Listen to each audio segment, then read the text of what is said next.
avoir un esprit de discernement. Un enfant de Dieu doit avoir un esprit de discernement. Pourquoi je parle de l'esprit de discernement? Parce que l'esprit de discernement va ramener ce qu'on appelle par la sagesse. Or, la personne qui est de la sagesse, c'est cette personne-là, avant d'agir, doit d'abord penser. Et après avoir pensé, il doit analyser pour voir là où je suis en train de partir. Est-ce que j'ai besoin de ceci? Est-ce que j'ai besoin de cela? Est-ce que ça c'est important?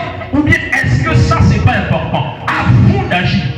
Or, la personne qui est une folle, c'est une personne qui n'a pas l'esprit de discernement. Et cette personne qui n'a pas l'esprit de discernement, c'est une personne qui fait tout ce qu'elle s'en fout de tout. Ça veut dire que tu es en train de faire quelque chose et tu ne penses pas aux inconvénients.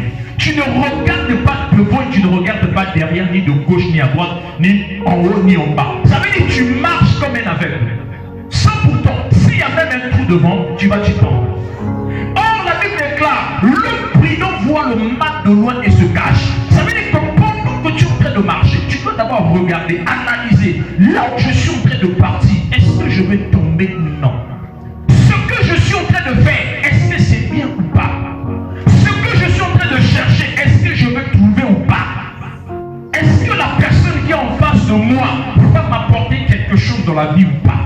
Est-ce que ce que je vais sortir de ma bouche, est-ce que ça va m'aider ou pas? C'est ça le problème. Mais quand tu es une personne qui est dans un état de folie, automatiquement tu diras tout ce qui sort de ta bouche sans pourtant avoir l'esprit de discernement. Tu vas oublier que la vie et la mort est au pouvoir de la langue.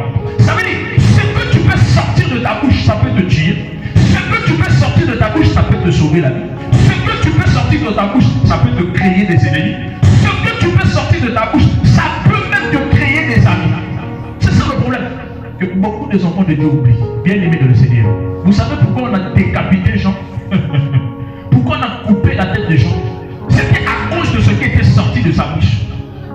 Et ce qui était sorti de sa bouche, ce n'était pas quelque chose de mauvais. Hein.